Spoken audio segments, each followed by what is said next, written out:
வணக்கம். இன்றைக்கி நிகழ்ச்சி ஒரு 3 பகுதியாக நான் பிரிக்கிறேன். பேசிக்காக ஃபஸ்ட்டு இன்றைக்கி நிஃப்டி பற்றி நம்ம பேசலாம், மார்க்கெட் பற்றி நம்ம பேசலாம். ஒன்று, அது நம்ம ரெகுலராக பேசுகிறது, லெவல்ஸ் பேசுகிறது. ரெண்டாவது ஒரு ஜென்ரலான கேள்வி எல்லாருக்குமே, மார்க்கெட் இங்கேருந்து எப்படி போக போகுதுன்றது ஒரு ஜென்ரலான கேள்வி. ஸோ இது ரெண்டாவது பகுதியாக நான் வைக்கிறேன். இந்த ரெண்டாவது பகுதியோட ஒரு முக்கியமான அங்கமாக ஒரு 2 கம்பெனியை பற்றி நம்ம பேசலாம். ரெண்டுமே நிறைய பேசப்படக்கூடிய ஒரு கம்பெனி. ஒன்று அதானி, இன்னொன்று அம்பானி. Reliance and Adani groups. அதானி குரூப்ஸில் நிறைய கான்ட்ரவர்சியாக வந்துகிட்டு இருக்கு. நம்ம பிப்ரவரி மாதத்தில் ஆரம்பிச்சிச்சு. அண்ட் அன்னையிலேருந்து அந்த கான்ட்ரவர்சி போயிட்டே இருக்குது. இது கம்பெனி தேருமா தேராதா, எவ்வளோ லாஸ் வரப்போகுதுன்றது இது ஒரு சைடு கான்ட்ரவர்சி.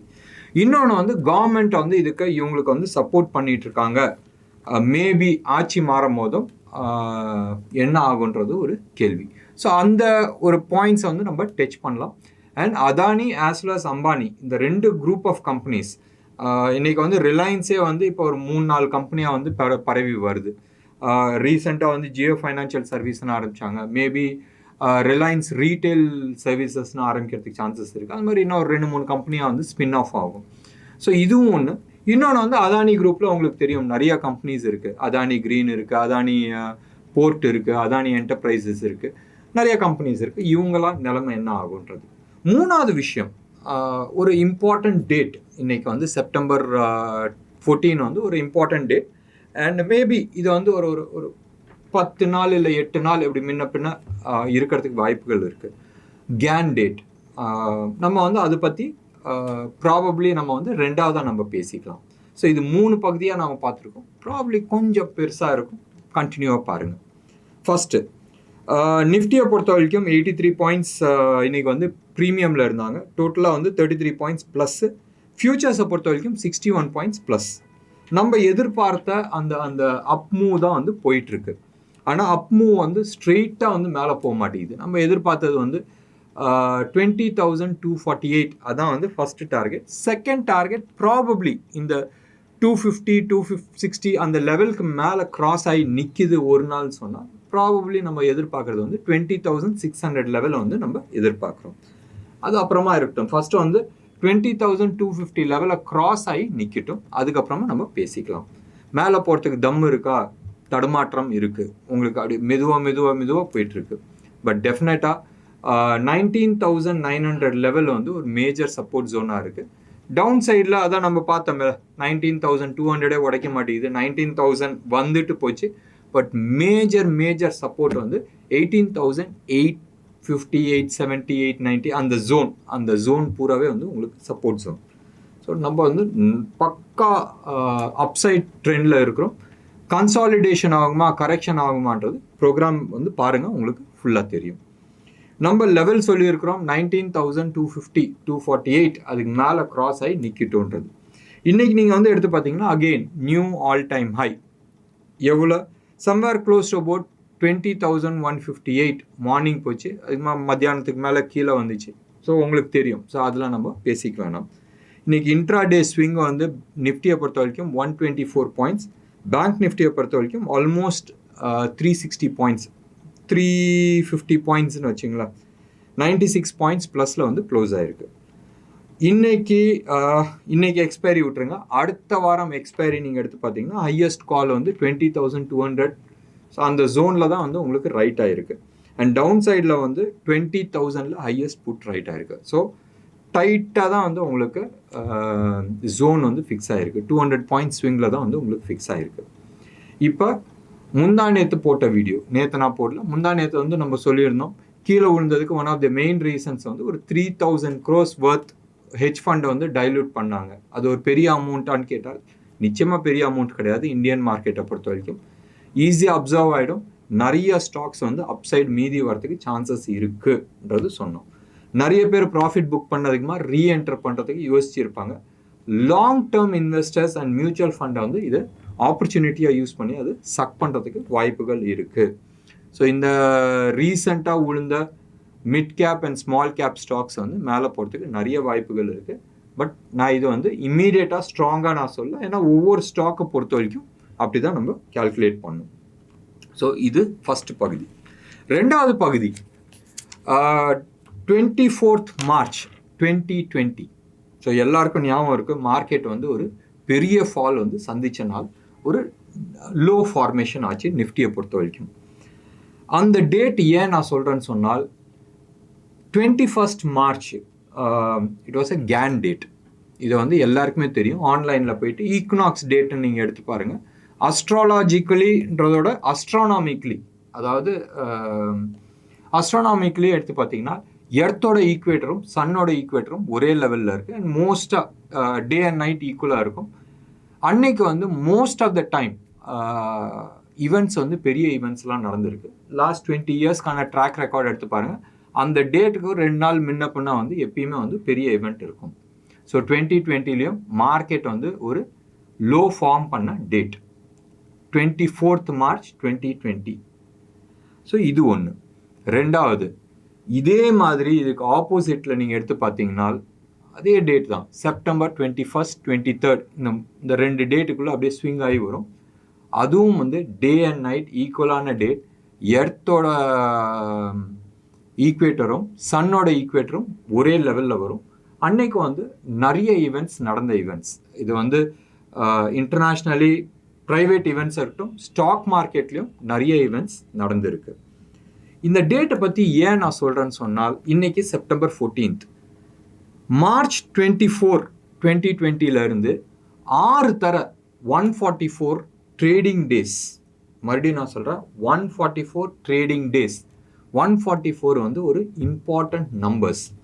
அந்த நம்பர்ஸ் போதும் ஒரு ஈவெண்ட்ஸ் இருக்கும். மோஸ்ட்டாக 70-80% of the time trend reversal ஆகிறதுக்கான சிக்னல் கிடைக்கும். ஸோ இது வந்து 6 தர வந்து அந்த ஈவெண்ட் நடந்திருக்கு அந்த தேதியிலேருந்து. ஸோ டோட்டலாக 864 டேஸ் ட்ரேடிங் டேஸ் வந்து அந்த லோலேருந்து வந்து உங்களுக்கு கொடுத்துருக்கு. நம்ம நியர் ஹையில் இருக்கிறோம். ஞாபகம் வச்சுங்க, பாட்டம்லேருந்து நியர் ஹையில் இருக்கிறோம். டேட் வந்து அந்த டேட் கோயின்சிடட் ஆகுது. ப்ளஸ் இன்னும் ஒரு இன்னைக்கு வந்து 14, ஆமாம் 14 இன்னைக்கு, இன்னும் ஒரு 4 நாள், ஒரு வாரம்னு வச்சிங்களேன், 21 வருது. ஸோ மோர் ஆர்லெஸ் வந்து மேட்ச் ஆகுது. மேபி ஒரு நியர் டாப் ஃபார்ம் பண்ணியிருக்கிறோமான்றது ஒரு கேள்விக்குறி வருது. அகெயின் இங்கேருந்து ரிவர்ஸ் ஆகுதுன்றது நான் சொல்ல, பட் ப்ராபபிலிட்டிஸ் இருக்குன்றது நான் வந்து உங்களுக்கு ஒரு ஹிண்ட் கொடுத்துக்கிறேன். ஸோ ப்ராபப்ளி நீங்கள் வந்து ஒரு கார்டு வச்சிங்க, நீங்கள் வந்து ஏதாச்சும் பொசிஷன் வச்சுருக்கீங்கன்னா ஸ்ட்ரிக்ட் ஸ்டாப் லாஸ் மெயின்டைன் பண்ணுறது அட்வைசபிள். ஒன்று. ரெண்டாவது, யூஎஸில் ஒரு 4 நாளைக்கு முன்னாடி வந்து நான் சொல்லியிருந்தேன் தட் அவங்களோட பாண்ட் மார்க்கெட்டோட இன்ட்ரெஸ்ட் ரேட் இன்க்ரீஸ் ஆகிருக்குன்னு சொல்லிட்டு ஒரு ஸ்க்ரீனை நான் போட்டிருந்தேன். அதுக்கான எதிர்வொலி நீங்கள் வந்து எதிர்வொலின்னு சொல்ல வேணாம், இது இன்க்ரீஸ் ஆகுது. ஸோ சில பேர்த்துக்கு சில இன்ஃபர்மேஷன் தெரிஞ்சிருந்துச்சு. நேற்று வந்து யூஎஸோட இன்ஃப்ளேஷன் டேட்டாஸ் எடுத்து பார்த்தீங்கன்னா நாட் கம்ஃபர்டபுள். ஸோ இன்ஃப்ளேஷன்ஸ் மறுபடியும் ஏறிட்டு இருக்கு. இன்ஃப்ளேஷனும் ஏறி, இன்ட்ரெஸ்ட் ரேட்டும் ஏறி, ஸ்டாக் மார்க்கெட்டும் ஏறுமான்னு கேட்டால் ஏறும். பட் ஏதாச்சும் ஒரு ஸ்டேஜில் வந்து ரிவர்ஸ் ஆகும்போதும் ஸ்டாக் மார்க்கெட் ஷார்ப் ஃபால் விடுவோம். ஸோ ஹிண்ட் கிடச்சிருக்கு. ஸோ ஏதாச்சும் ஒன்று இருக்குன்னு சொன்னால் டெஃபினட்டாக நீங்கள் வந்து உங்களோட சேஃப்டி நீங்கள் பார்க்குறது வந்து இம்பார்ட்டண்ட். ஸோ இது செகண்ட் இன்ஃபர்மேஷன்ஸ். அடுத்த நியூஸ் போகிறதுக்கு முன்னாடி அவர் நம்ம பேசணும்னு நினச்சதுக்கு முன்னாடி ஒரு 2-3 ஸ்டாக் நம்ம வந்து போன வாரம் நம்ம வந்து ஸ்ட்ராங்காக நம்ம பேசியிருந்தோம். என்எம்டிசி ஒன்று, அது வந்து இன்றைக்கி வந்து ஒரு நல்ல தூக்கியிருக்கு. ரெண்டாவது வந்து ஹிண்டல்கோ பற்றி நம்ம பேசியிருந்தோம். ஹிண்டல்கோவும் இன்றைக்கி வந்து ஆல்மோஸ்ட் ஒரு 5% அப்பாக இருக்குது. ஹிண்டல்கோவோட இம்மீடியட் டார்கெட்னு சொல்கிறது அடுத்த ஒரு 2 மாதம்னு வச்சுக்கலாமே, ஆல்மோஸ்ட் 10% அப்சைடு இருக்குது. 550, 550, 560 வரைக்கும் போகிறதுக்கான வாய்ப்புகள் இருக்குது. இது வந்து ப்ரொவைடட் நீங்கள் வந்து ஸ்டாப் லாஸ் வந்து அரௌண்ட் 500ல் நீங்கள் வந்து வச்சுக்கலாம். ஸோ நம்ம எதிர்பார்த்த லெவல் போகிறதுக்கான சான்சஸ் இருக்குது. ஸோ இது ஒன்று. ரெண்டாவது வந்து யூனியன் பேங்க் வந்து ரொம்ப நல்லா இருக்குது. அண்ட் அந்த 63 லெவல், 63ல் 61 லெவல், அது வந்து ஒரு இம்பார்ட்டன்ட் ஸ்டாப் லாஸ் வச்சுக்கலாம். அண்ட் அப்சைடு வந்து ஆல்மோஸ்ட் 200% வந்து அப்சைடு மூவ் ஆகிறதுக்கான சான்சஸ் நிறைய இருக்குது. But strict stop loss maintain பண்ணுங்கள். 200%ன்றது நான் அடுத்த ஒரு 1-1.5 வருஷத்தில் வந்து நான் சொல்லியிருக்கிறேன். ஸோ பாருங்கள், 180 வரைக்கும் வரதுக்கான வாய்ப்புகள் நிறையா இருக்குது. அண்ட் பார்க்கலாமே அதை வந்து எப்படி போகுதுன்றது நம்ம பார்க்கலாம். ஹிண்டல்கோ டெஃபினட்டாக லாஸ்ட் ஒரு 1 வீக்கில் வந்து சூப்பர் பர்ஃபார்மன்ஸ் கொடுத்துருக்கு. சம்வேர் க்ளோஸ் டு அபவுட் 8-9% வந்து ரிட்டர்ன்ஸ் கொடுத்துருக்கு. சரி, இப்போ நம்ம நிகழ்ச்சிக்குள்ளே போகலாம். இப்போ நிறைய பேர் வந்து கேட்குற கேள்வி வந்து மார்க்கெட் கரெக்ஷன் வருமா? ஸோ நீங்கள் மார்க்கெட் கரெக்ஷன் வருமா வராதான்றது இந்த ஷார்ட் டேர்ம் ட்ரெண்டை வந்து நீங்கள் விட்டுறலாம். லாங் டேர்ம் ட்ரெண்ட் என்ன இருக்குது? அடுத்த 5-6 வருஷத்தில் எங்கே போகுது மார்க்கெட்? ஸ்டார் மாரம் மேலே போகுது. And somewhere close to about இன்னைக்கு வந்து நிஃப்டி நம்ம வந்து 20,000 பேசுகிறோம். அடுத்த 5-6 வருஷத்தில் நம்ம எடுத்துக்கிட்டிங்கன்னா க்ளோஸ் டு அபவுட் 50,000 ப்ளஸில் வந்து இருக்கிறதுக்கான வாய்ப்புகள் இருக்குது. இது எப்படிடா நீ அரைவ் பண்ணுன்னு சொன்னால், மேபி ஒரு நாள் நம்ம வந்து இதுக்கு மேத்தமேட்டிக்கல் ஃபார்முலா போட்டு ஏர்னிங்ஸ் ரேஷியோஸ் வச்சு நம்ம பார்க்கும்போதும் உங்களுக்கு வரும். ஸோ இதுதான் வந்து பேஸ் லைன். ஸோ இது வந்து ஒரு நாள் நம்ம கேல்குலேஷன் பண்ணி இதுதான்ன்றதை நம்ம ஒர்க் அவுட் பண்ணிக்கலாம். பட் ஓவராலாக நீங்கள் எடுத்து பார்த்தீங்கன்னா லாஸ்ட் 20 இயர்ஸில் ஒரு கம்பெனியோட மதிப்புக்கு அவங்களோட கடன் டெட் இருக்குல்ல, அந்த கடனுக்கும் ரேஷியோ எடுத்து பார்த்தீங்கன்னா லோயஸ்ட் பாயிண்டில் இருக்கிறோம். ஸோ தட் மீன்ஸ் எல்லா கம்பெனிஸுமே நிஃப்டி 50ல் இருக்கட்டும், இல்லை மோஸ்ட் ஆஃப் தி என்எஸ்சியில் இருக்கிற கம்பெனிஸ் ஆகட்டும், கடன் கம்மி பண்ணியிருக்கிறாங்க. ஸோ இதனால என்ன ஆகுதுன்னு சொன்னால், டெஃபினெட்லி இங்கே இருக்கிற கம்பெனிஸ் எல்லாமே பயங்கர ஹெல்த்தியாக இருக்கிறாங்கன்றது ஒரு எடுத்துக்காட்டு ஒன்று. ரெண்டாவது, most of the top line companies Nifty 500ன்னு எடுத்துங்களேன், அவங்க எல்லாருமே வந்து 80-90% ஆஃப் தேர் கெப்பாசிட்டி லெவலில் வந்து ரீச் ஆகிட்டாங்க. எல்லாருமே வந்து கேபெக்ஸ் எக்ஸ்பேன்ஷனில் இருக்கிறாங்க. ப்ரைவேட் கம்பெனிஸ் எல்லாருமே வந்து ஃபர்தராக வந்து ஃபண்டு உள்ளே போடுறாங்க அண்ட் பிஸ்னஸை எக்ஸ்பேன்ஷன் பண்ணுறாங்க. யார் வேணால் நீங்கள் எடுத்து பாருங்களேன், லாஸ்ட் 6 months to 8 months நீங்கள் பார்த்துங்க 4,000 கோடி 5,000 கோடி 10,000 கோடி இன்வெஸ்ட் பண்ணுறது தான் பேசிகிட்டு இருக்காங்க. ஸோ இது மாதிரி இன்வெஸ்ட்மெண்ட் வரும்போது, இன்ஃபேக்ட் ரிலையன்ஸ், அபாண்டி, டாடா குரூப்லாம் எடுத்து பார்த்தீங்கன்னா 1.5 லட்சம் கோடி 2 லட்சம் கோடி அப்படி தான் வந்து இன்வெஸ்ட் பண்ணிட்டு இருக்காங்க. ஸோ இது எல்லாமே வந்து எங்கே ரிசல்ட் வரும்னு சொன்னால், அடுத்த 3 வருஷம் 4 வருஷத்தில் வந்து இந்த ப்ரொடக்ஷன் வந்து இன்க்ரீஸ் ஆகி, இது வந்து இப்போ இன்வெஸ்ட் பண்ணுற அந்த பணம் இருக்குல்ல, இன்றைக்கி வந்து ஒரு 100 பிஸ்கெட், ஒரு எக்ஸாம்பிள் வச்சுக்கலாம், 100 பிஸ்கெட் மேனுஃபேக்சரிங் பண்ணிட்டுருக்காங்க. இப்போ வந்து ஒரு 100 கோடி ரூபா இன்வெஸ்ட் பண்ணியிருக்கிறாங்க. இந்த 100 கோடி இன்வெஸ்ட் பண்ணும் போதும் 100 பேக்கெட் பிஸ்கெட் பண்ணுற இடத்துல வந்து 200 இல்லை 250 பேக்கெட் பண்ண போகிறாங்க. அப்போ அது ப்ரொடக்ஷன் எப்போ ஆரம்பிக்கும்? காசு இப்போ போட்டாச்சு, ப்ரொடக்ஷன் எப்போ ஆரம்பிக்கும்? 2 இல்லை 3 வருஷத்தில் வந்து ஆரம்பிக்கும். அப்போ அந்த இப்போ 100 பிஸ்கெட்டுக்கு பதிலாக 250 பிஸ்கெட் நம்ம வந்து ப்ரொடக்ஷன் பண்ண போகிறோம்னா கம்பெனியோட ஏர்னிங்ஸ் எப்படி இன்க்ரீஸ் ஆகும்? இதுதான் வந்து பேஸ் தம் லைன். ஸோ நிறைய கம்பெனிஸ் வந்து பல 1000 கோடி வந்து உள்ளே இன்வெஸ்ட் பண்ணுறாங்க. அப்போ நேச்சுரலி கேபெக்ஸ் இன்க்ரீஸ் ஆகும் போதும் ஏர்னிங்ஸ் இன்க்ரீஸ் ஆகும். ஏர்னிங்ஸ் இன்க்ரீஸ் ஆகும் போதும் லாங் டேர்ம் ட்ரெண்ட் வந்து ரொம்ப நல்லா இருக்கும். இது வந்து ஜென்ரலாக பேசுகிற மெத்தட். அண்ட் இன்னொன்று மெத்தட்ஸ் எல்லாம் வந்து நம்ம நிறைய டிஸ்கஸ் பண்ணிக்கிறோம். ப்ராபப்ளி ஒரு நாள் நம்ம அதை பற்றி டிஸ்கஸ் பண்ணலாம். ஸோ ஓவரால் இந்தியன் மார்க்கெட் செம்ம அப் ட்ரெண்டில் வந்து நம்ம இருக்கிறோம். அடுத்த அட்லீஸ்ட் 3 to 5 years நம்ம வந்து அப் ட்ரெண்டை பார்க்குறோம். கரெக்ஷன் வராதா? வரும். பக்கத்து வீட்டில் ஒரு பிரச்சனைனா நம்ம வீட்டுக்கும் அது எதிரொலிக்கும். ஸோ கரெக்ஷன்ஸ் வரும். அந்த கரெக்ஷன் வந்து உங்களுக்கு என்டர் பண்ணுறதுக்கான ஆப்பர்ச்சுனிட்டிஸ் கிடைக்கும்.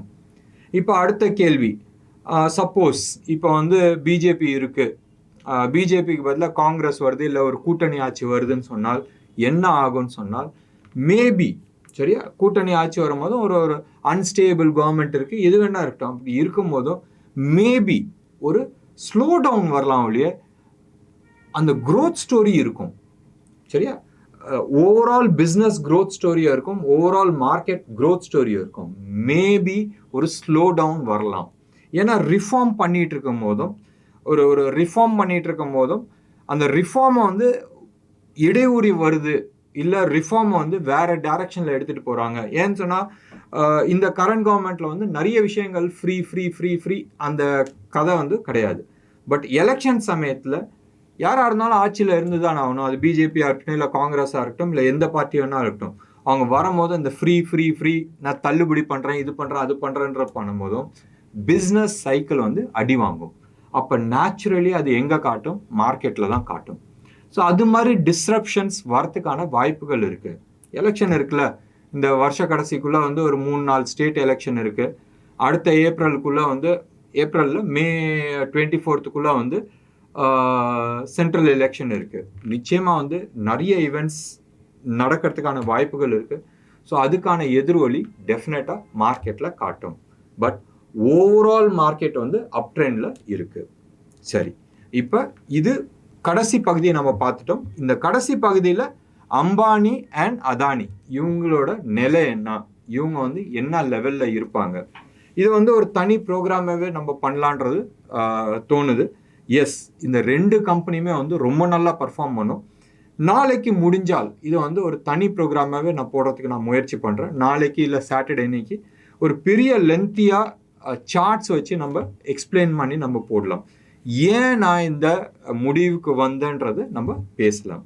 நிறைய பாசிட்டிவ் இருக்குது. அது வந்து ரிலையன்ஸ்க்கு ஆகட்டும் as well as Adani group ஆகட்டும், ரெண்டுமே வந்து ஜாம்பவான்கள். இதுக்கான ஃபண்டமெண்டல் அனாலிசிஸ் ப்ளஸ் அவங்களுக்கு பின்னாடி இருக்கிற கதைகள், ஜியோ பொலிட்டிக்கல் சினாரியோ இதெல்லாம் சொன்னால் பெருசாக இருக்கும். பார்க்கலாமே, இந்த வீக்கெண்ட் வந்து ஒரு ஸ்பெஷல் ப்ரோக்ராமாகவே நம்ம இது போடலாம். என்ன நேர்களே, இன்னைக்கு ப்ரோக்ராம் எப்படி இருந்துச்சுன்றது கமெண்ட் போடுங்க. பிடிச்சிருந்துச்சுன்னா லைக் பண்ணுங்கள், டெஃபினட்டாக சப்ஸ்கிரைப் பண்ணுங்கள். நன்றி, வணக்கம்.